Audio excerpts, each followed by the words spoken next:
Mas agora a gente vai falar de tireoide. Pois é, porque chamou também a nossa atenção uma outra questão. No ano passado, a atriz Vitória Estrada, ela é atual participante do Big Brother Brasil 25, ela publicou um vídeo contando que ela estava sentindo muita fraqueza, cansaço, tristeza e que para ela era tudo indisposição. Mas depois de uma consulta médica, ela relatou que ela estava com a tireoide completamente desregulada. O possível caso de hipotireoidismo de Vitória Estrada é um exemplo que é necessário estar de olho nos sintomas e passar pelo médico com regularidade. E nossa maravilhosa nutróloga, a doutora Liliane Opperman, está aqui para falar sobre isso. Bem-vinda! Sempre um prazer, doutora. Falar de tireoide é sempre importante, sempre atual.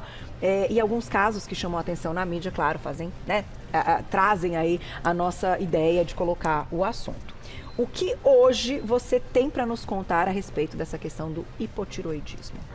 O que eu percebo muito, Carol, no consultório, são pacientes com diagnóstico de depressão, tomando antidepressivo.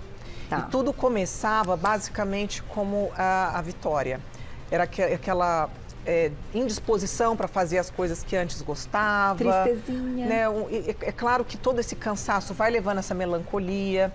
E como a gente fala muito de dois tipos de depressão, a depressão após algum evento ou uma depressão sem causa aparente, que é simplesmente uma mudança naquele humor, o humor mais deprimido, é muito comum chegarem tomando antidepressivo e quando a gente vai fazer um exame de sangue detalhado, a gente encontra ali o TSH alto, né, acima do normal ou muito próximo do limite máximo. Entendi. Que é muito importante porque a gente fala também sobre hipotireoidismo subclínico. Subclínico. Quando o TSH ainda não atingiu aquele valor, que o máximo geralmente é 4,5, né, começa com 0,4, e dependendo, né, do laboratório, mas geralmente a gente tem que ficar de olho nos sintomas, tão importante quanto os números laboratoriais.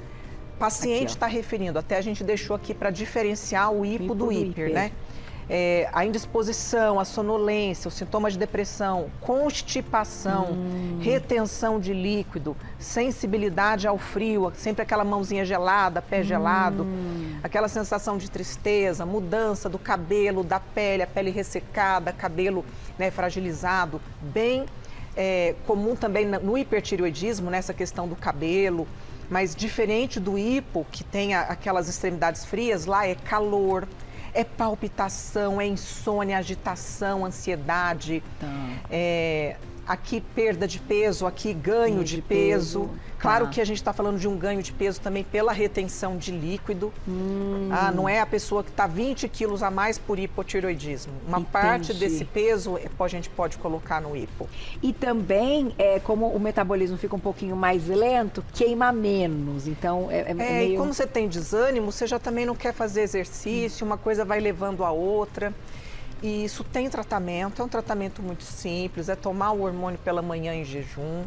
É algo que requer uma certa periodicidade para fazer os exames de sangue, para a gente estar sempre vendo, né? Então, para poder acertar, porque eu acho que o mais desafiador na questão, né, da tireoide, né, doutora, é conseguir chegar nessa concentração mesmo do que vai ser recolocado como hormônio, né? Exatamente. A gente precisa também avaliar a alimentação, porque a gente precisa de nutrientes, de vitaminas e minerais para converter o hormônio inativo num hormônio ativo.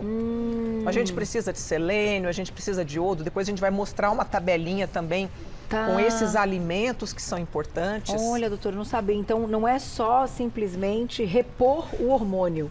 A gente precisa de...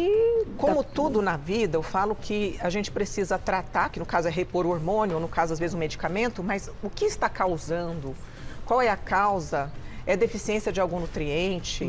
Tem a questão genética envolvida? Como é que está o estilo de vida?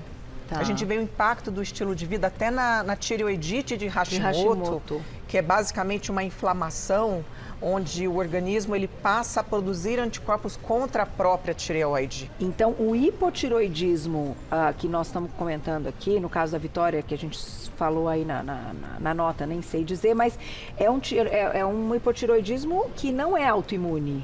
Geralmente não, mas o que acontece? No autoimune, que é o Hashimoto, como a tireoide vai sendo destruída, provavelmente em algum momento essa produção hormonal pode ser afetada. Tá. Então, nem todo Hashimoto já cursa com hipotireoidismo. A gente precisa também ver laboratorialmente e clinicamente. Entendi, olha só. Mas a mudança no estilo de vida ela é fundamental para todos. Para todos, é parte do controle e tratamento.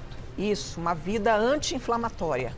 Tá certo. E agora uma pergunta, eu sempre tive essa curiosidade. Quando a gente fala de uma pessoa que tem que tirar a tireoide por alguma questão, ela tem que repor esse hormônio para sempre. Exatamente. Porque ela não tem mais a glândula, certo? Correto.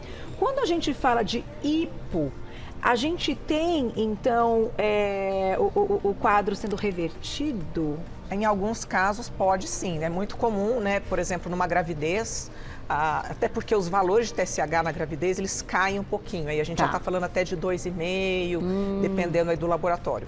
É possível que depois que passou a gravidez, não tendo o Hashimoto, voltou, estabilizou o peso, pode normalizar. Mas eu vou te contar o caso meu. Tá. Eu que tenho hipotireoidismo, vim da última gravidez, foi no início da minha da minha quarta gravidez, né? Porque teve uma que eu perdi, então, da minha última gravidez. E desde então eu tomo o remedinho, né? Que no caso é o hormônio tireoidiano. Eu tomo o T4 e tomo o T3 em jejum. E sempre acompanho ali os valores de TSH.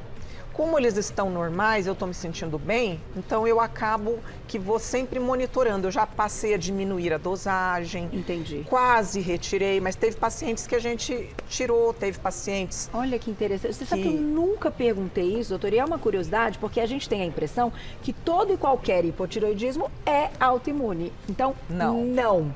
Ele pode ter outras questões envolvidas, como até estilo de vida. O estilo de vida, com certeza, porque estresse hoje conta muito, né? Você pode ali ter como um gatilho para despertar um anticorpo. Então, a gente está falando, às vezes, de estresse, má qualidade de sono, má alimentação. E uma série de fatores desse estilo moderno que a gente é submetido, né? Substâncias químicas, tudo isso vai afetando. A gente fala muito que esses ativos que são... artificiais, eles ocupam receptores de hormônios, não só para tireoide.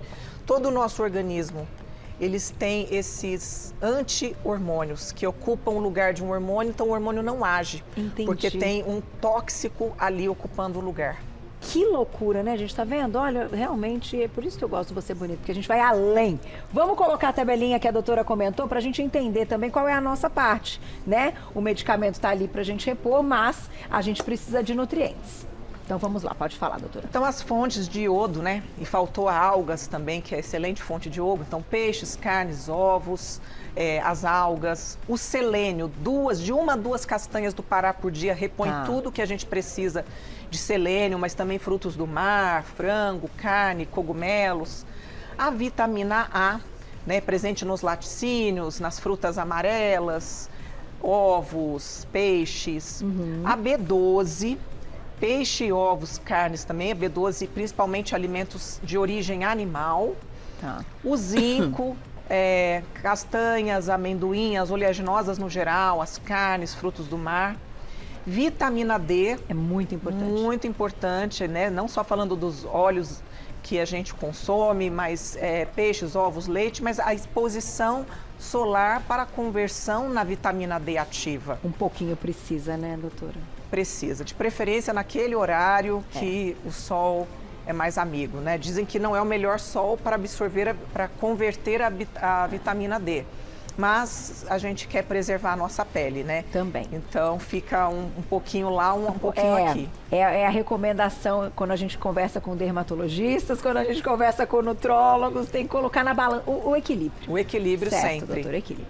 Vamos lá, daqui a pouquinho tem perguntinhas do público no @VocêBonitaTV. Falamos aqui dos nutrientes que a gente precisa, doutor, e a gente tem um outro quadro para colocar aqui, que é uma questão que você vai envolver a fibromialgia. Onde ela entra no nosso assunto, doutora? É que se nós pensarmos que tanto a fibromialgia quanto o hipotireoidismo são mais comuns em mulheres, geralmente ali naquela casa dos 30, 40 anos, próximo ali de perimenopausa, com sintomas além das dores, que também pode acontecer no hipotireoidismo, mas esses sintomas inespecíficos, né? Fadiga, letargia. Olha só, a gente percebe os sintomas emocionais, a ansiedade e a insônia, né? Que também são sintomas da parte psiquiátrica, muito importantes em ambas situações. Olha só.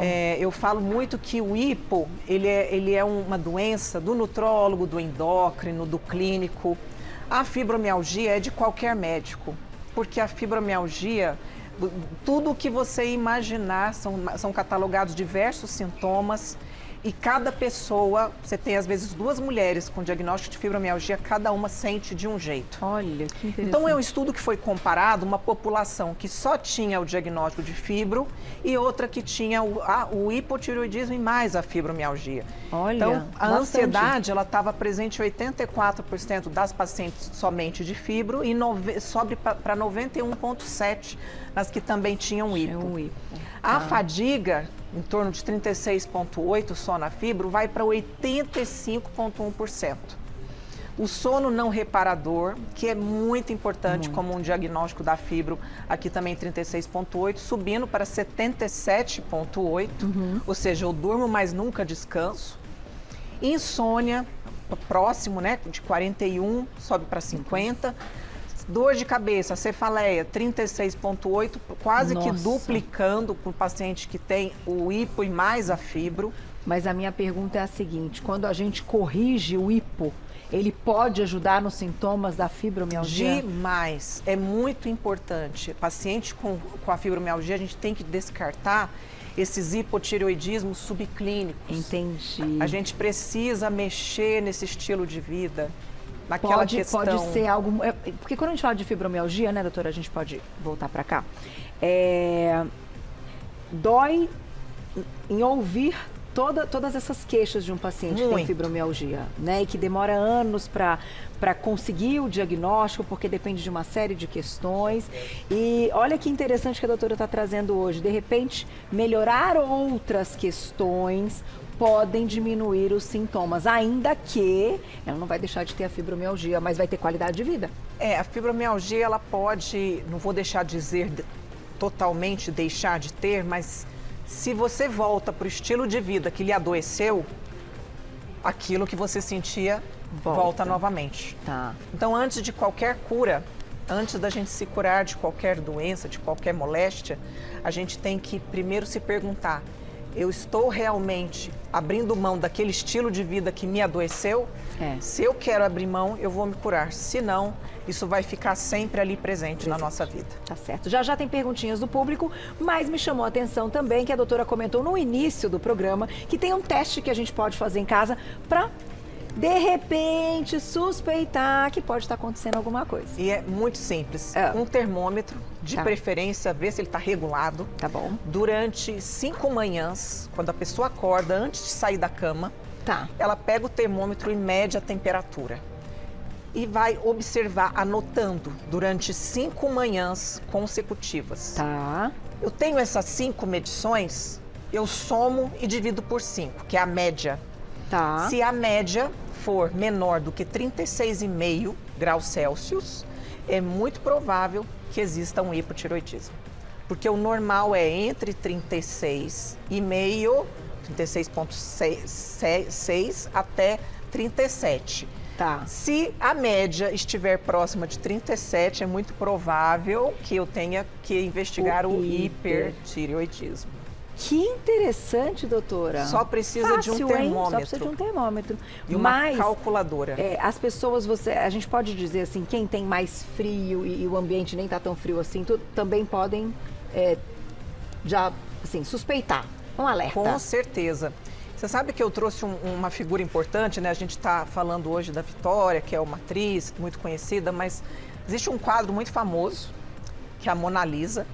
E a Mona Lisa, muitos estudiosos, né, do hipotireoidismo, desconfiam que ela, eu não sei se está aqui fácil para a gente falar. Aí, ó, Mona Lisa, vamos lá. Desconfiam que ela de fato poderia ter, por conta de rarefação de cabelo. Tá vendo que a sobrancelha dela, a outra metade, ela tem só o comecinho? Tô vendo. Geralmente a perda da sobrancelha da parte externa que a gente chama de sinal de Hertog, é muito comum no hipotireoidismo. Gente, que interessante. Olha. Claro, além da fraqueza muscular, o inchaço, uma pele mais amarelada, porque acontece mais a conversão hepática do caroteno. Então a gente olha, ela parece, eu falo que hipotireoidismo, muitas pessoas pensam que é a personalidade da pessoa, né? A pessoa é tímida, ela é mais retraída. Por quê? Porque o hipo, ela fica mais isolada, ela fica menos expansiva. Isso muda até a personalidade. Gente, olha que interessantíssimo. Então, isso é um estudo mesmo relacionando essas questões. Que ela poderia, possivelmente, ter um hipo já naquela época. Muito interessante, doutora. Muito bom. Agora, por que a gente diz que o hipo acaba sendo mais comum do que o hipertireoidismo? É mais comum e é mais difícil diagnosticar. O hiper, a pessoa ela procura mais rápido uma ajuda. O hipo, a pessoa vai se acostumando e vai achando que aquilo é normal da idade, é assim mesmo. Entendi. É um ponto importante. Vamos para a perguntinha do público, tem um monte, olha lá quem escreveu pra gente na tela. Obrigada, Lilian, um beijo. Vou retirar a tireoide toda por conta de um nódulo daqui a 15 dias. Tenho 46 anos, queria saber se vai ter muito impacto na minha vida. Nossa, minha xará, Lilian. Vai dar tudo certo, viu? Vai dar tudo certo. Provavelmente ela passou por uma punção desse nódulo, que de fato trouxe ali algum anátomo patológico com essas características que precisam realmente retirar. Mas se ela fizer sempre o uso certinho do hormônio, de manhã, respeitando aquela meia hora para se alimentar, mudando o estilo de vida, passando sempre com o médico, né, ou médica que acompanha para dosar esses hormônios, não vai ter impacto. Vida normal. Vida normal. Tem mais perguntinha, olha lá. Obrigada, Vânia, um beijo. Qual é a diferença de Hashimoto e hipotireoidismo? Então, Vânia, no Hashimoto, você tem uma questão autoimune. Então, no exame de sangue, vem os anticorpos contra a própria tireoide. E ele pode levar ao hipo ou não, muito provavelmente vai. Já o hipotireoidismo, nem todo hipotireoidismo você tem esses anticorpos. Eu estava contando que eu tenho, por exemplo, eu tenho hipotireoidismo, não tenho Hashimoto. Não tem Hashimoto. E aí tudo isso é uma, desculpa te interromper, doutora, mas assim, é um rastreio, uma investigação diferente, né? São investigações que um exame básico de tireoide tem que ter o TSH, T4 livre, T3 livre, T3 reverso, que é muito importante a gente dosar também. Os dois anticorpos, o antitireoperoxidase, conhecido como anti-TPO, e a antitireoglobulina. São exames assim básicos que a gente precisa para, de fato, dizer se a paciente tem um hipo, tem um hiper, tem um anticorpo e, claro, uma ultrassonografia, porque muitos nódulos não são palpáveis, o exame físico é limitante, então fazer uma ultrassonografia de tempos em tempos. Com Doppler colorido. Com Doppler colorido. Olha lá, doutora dando a dica. Dá tempo da última perguntinha? Olha lá quem escreveu pra gente. Um minutinho, doutora Edilene. Obrigada, um beijo. Essa glândula pode ser aparente em alguns casos ou é só imperceptível? Ela pode ficar aparente, né? Quando a gente está falando, por exemplo, de um bócio. Não só aparente de você tocar, mas de você visualizar. Sim. Tem pessoas que estão realmente com o pescoço ali, às vezes dá até vontade, cara. Eu vejo alguém na rua, eu fico com uma vontade de... Né? Vai lá no consultório que eu acho que você Porque acredite, tem muita gente que acha, vai acostumando, isso é normal. E são tratamentos distintos. E pode você olhar, não ver absolutamente nada e ter ali um hiper ou um hipotireoidismo muito sério e a glândula está... aparentemente tudo normal. Tudo normal. E claro, né, o ultrassom é muito importante, né, doutora? Muito importante. Entrar no check-up, ultrassom de tireoide para ver o tamanho, para ver se tem nódulo, enfim. Tem que fazer, faz parte do check-up anual. É isso, né? Prevenir é sempre melhor. Obrigada, doutora. Tá cheio de pergunta lá pra você. Doutora Liliane, sempre muito gentil, chegou de férias hoje, já veio direto pro Você Bonita. Pois é, lá nas redes sociais vocês acompanham todo o trabalho, @doutora, por extenso Liliane, @doutora. Então escreva a palavra doutora Liliane, você encontra lá nas redes sociais e sempre com a gente, maravilhosa. Obrigada, viu? Parabéns pelo conteúdo, pelo trabalho sempre. Eu que agradeço.